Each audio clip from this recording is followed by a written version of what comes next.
Hey, I'm Kev Kim. Welcome back to Automobilista 2 has, after going version 1, there's been a few minor updates, but there's been a big one that came out on Friday, and there's been a hot fix since then.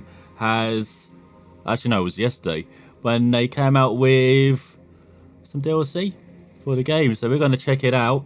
As you may notice, we're in the Formula V10, which is based on, I believe, an early 2000s Williams BMW.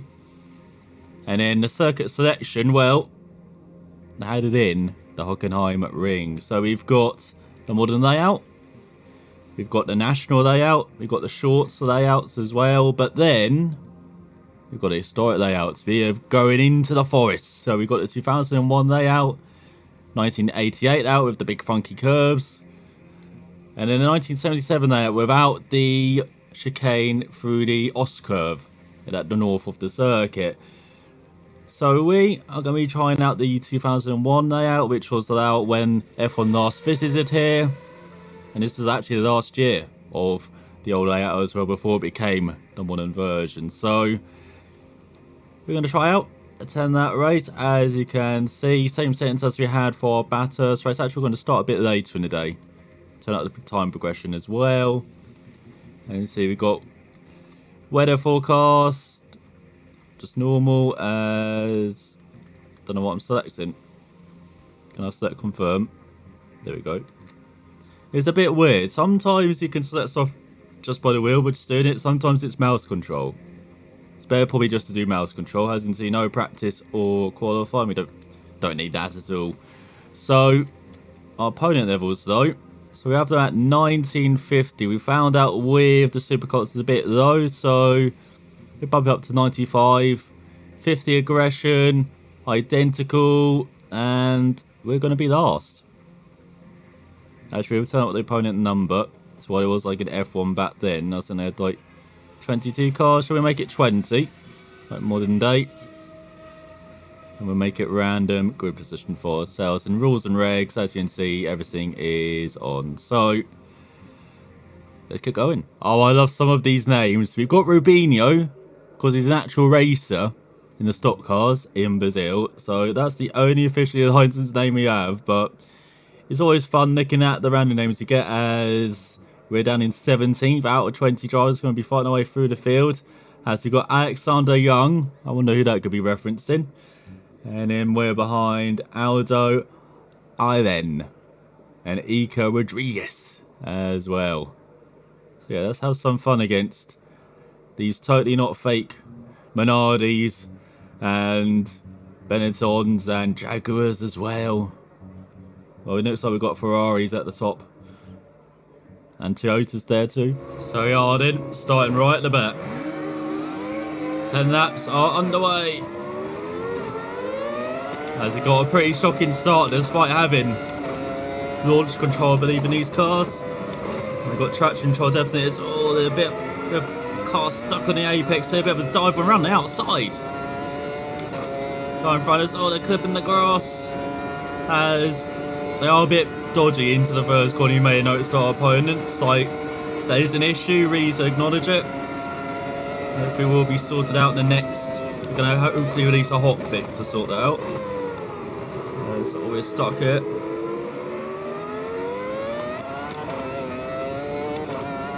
We're back on the 17th, as you may have noticed these long straights pretty bumpy. The top speeds approach 200 miles per hour.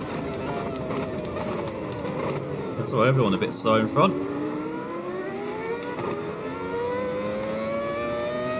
We'll go up a few places, up to 14th now.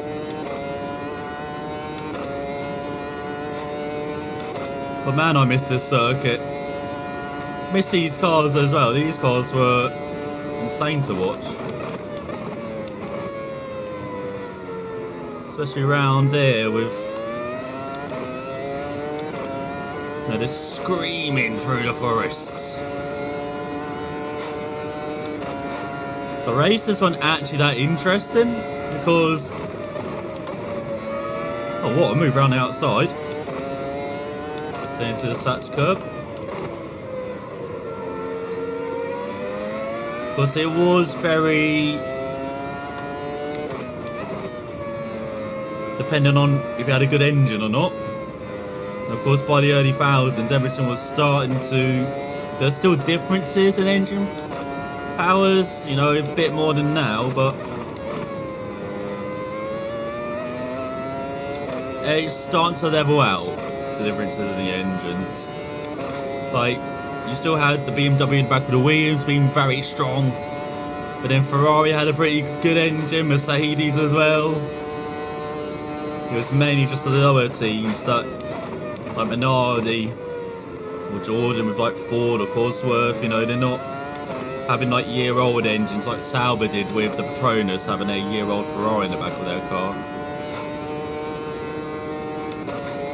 And yeah, of course it is mostly straights with like chicanes. You really had to be close behind someone to make a dive.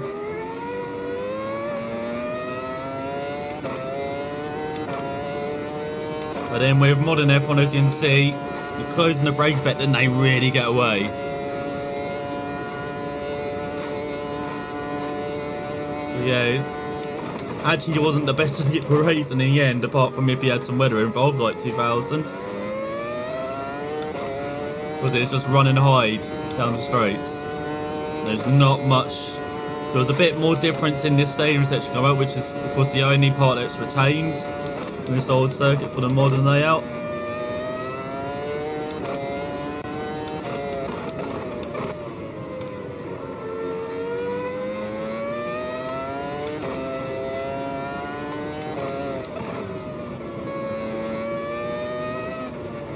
No, slightly different now. It's all a bit wide there.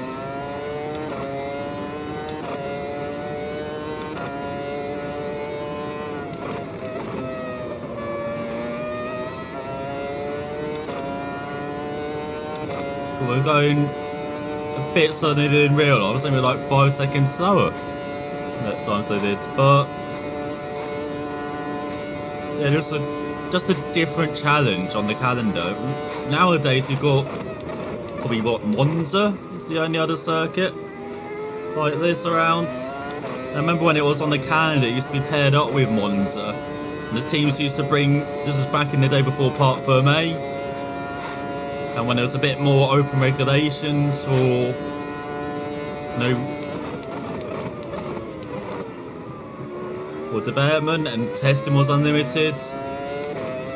So teams brought low downforce patches specifically for here and Monza.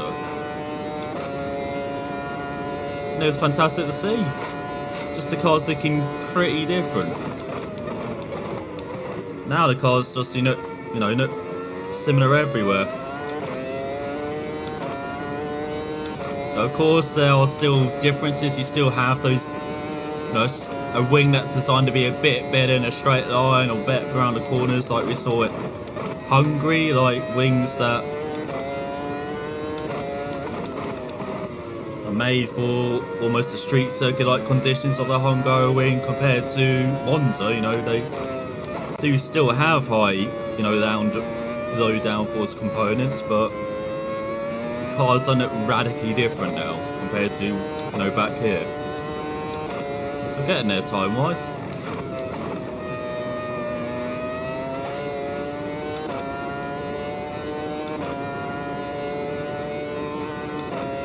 And yeah, I miss just seeing the car just scream into the forest. So we're getting a bit close to the 14th now. We found our river.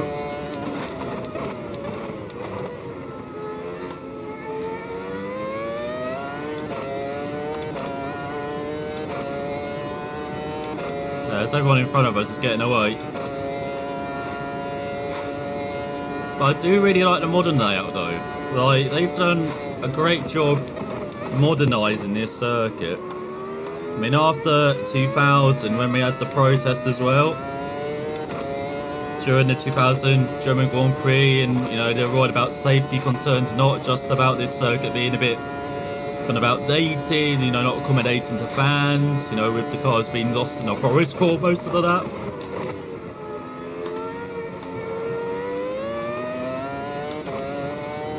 They've done a great job having some of this element. Because after the first set, you just have that long bendy straight towards the hairpin and then out the hairpin. You normally have some good side-by-side battles as well.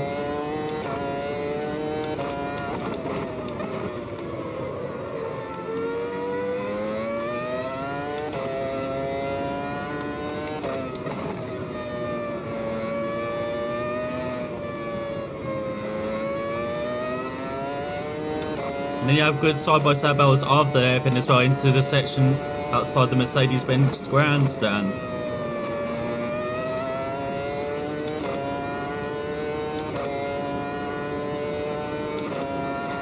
So yeah, it's pretty good fun seeing the racing around the modern Hockenheim. Like it actually has made it more racier. As I said, by the end of this circuit's life cycle, like it had, no, it didn't have the best racing, but modern Hockenheim does. Modern Hockenheim is pretty damn good at the old racing thing.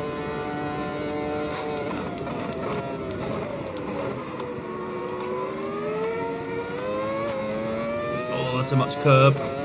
Hate the Os curb. Chicane. It's a pretty gnarly chicane. Like, as you see, going downhill as well and then uphill on the exit. You don't actually have many modern chicanes like it. It's pretty cool. Most modern chicanes are like this. Relatively flat. Just there to slow the cars down. Like, it helps with the natural geography that, you know, makes that Os curve chicane pretty exciting.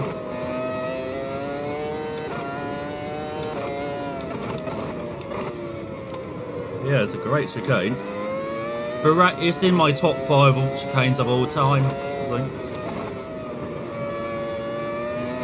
getting close in. I forget what is this, the south curve or the north curve? I always get these two confused. So getting to the 44s. Trying to get a good exit here, so into the second half of the race. Here we go, we're getting a bit of a toe. Oh, they're moving over. Oh, look at this. So try and go around the outside.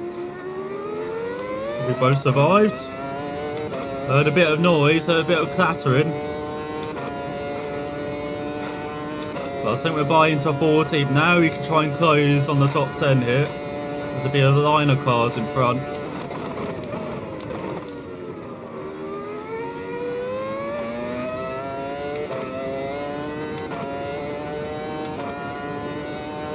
It's going to end my run of getting better, isn't it? With my lap times, that will. And I have that little pass.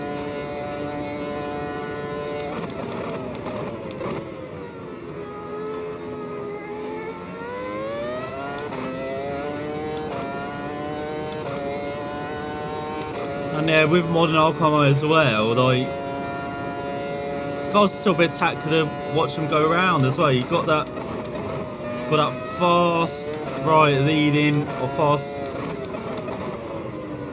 Oh, I've got to try and concentrate now. There's one of these corners. You've got the corner after that hairpin, that fast sweeper where cars can go side by side. And then you've got the braking turn after, which is a very good passing spot. Like the middle sector of the Hockenheimring is now a pretty good overtaking centre.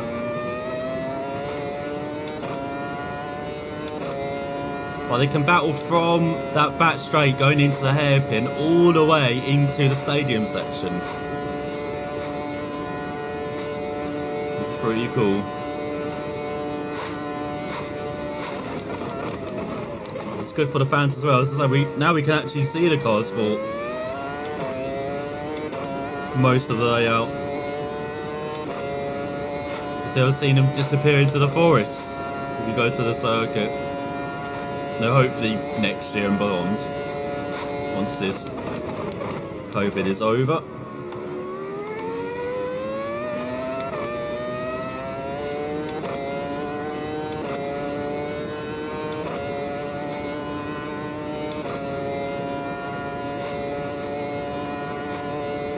So yeah, it's just, this is the great thing about Sims. We can do this. We can kind of relive the past a bit here.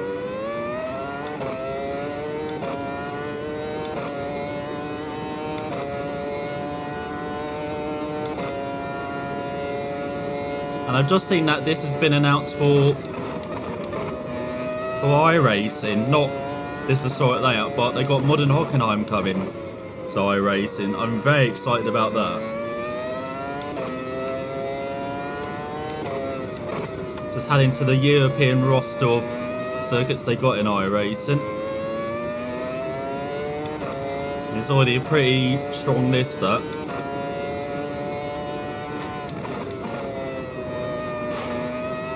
Oh, we should be taking more curb there. Why didn't I realise that? Till now. Boys, it seems like the gap in front's a bit too long, but I think you'll enjoy it in the V10 under this, hopefully. I'm probably distracting you from that sound, aren't I?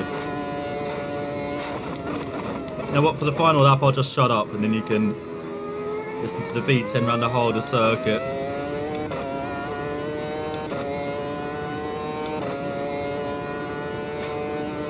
Yeah, it's a shame we can't have like the historic layout in iRacing, but all in all, as I said, you'd be a good fan of it. Pretty excited to see it in iRacing. As I said, should be seeing lots of side-by-side racing around it.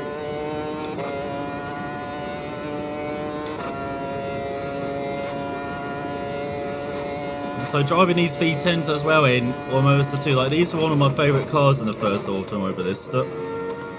Even with the electronics turned off, or even more with the electronics turned off, like trying to battle these things and control them with like 900 horsepower in the back.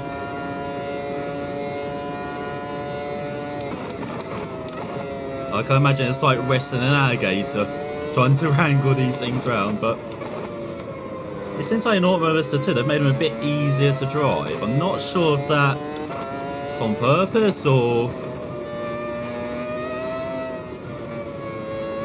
if they are looking to develop it a bit more, this car. Because again, this is going to be for a year or two. Like Reese's project is, here we go, now we're pushing. So yeah, I hope they make this car a bit more like it was in Automobilista, because it feels like it's on rails. Like perhaps it's the V12 around here as well, felt pretty similar too. Like, some of the challenge feels a bit lost from these cars.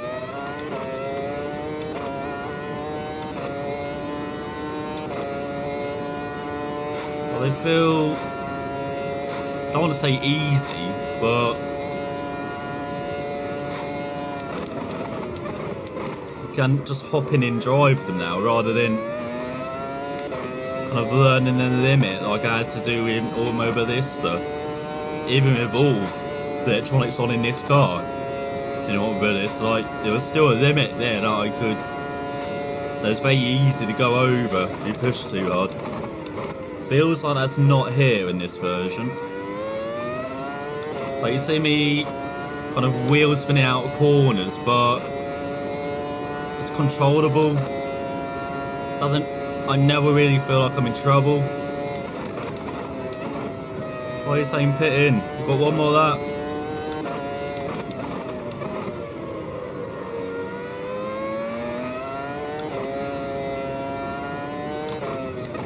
Oh, I hope I put 10 laps of fuel in. So really I'll close on the drivers in front. So they found some mega pace.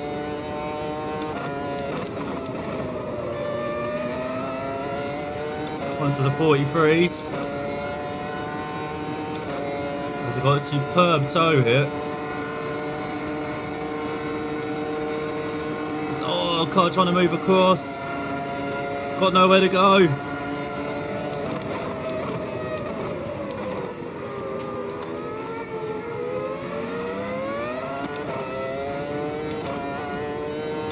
We've made up another place. Oh, he's already defending again at the bit as well.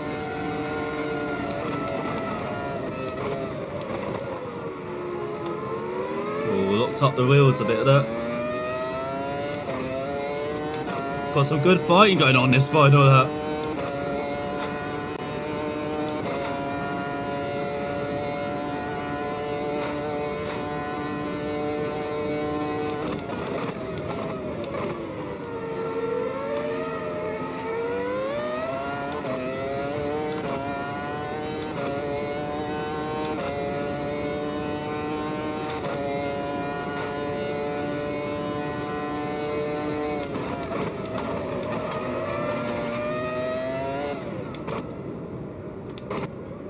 No, ran out of fuel.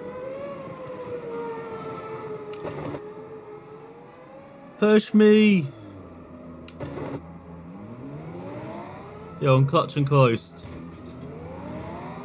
Oh god, no, what the heck?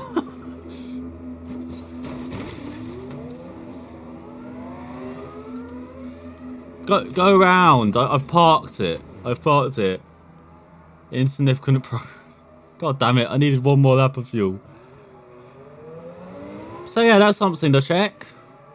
I did try and shut up for the last half that, but obviously needed another lap of fuel. But yeah, that was pretty good fun, these V10s. As I said, I hope they get handed a bit more like it was an Automobilista of these V10s in the end. As Mickey Salo wins. Or Mickey Salo. He finally wins at Hockenheim. He revenges 1999.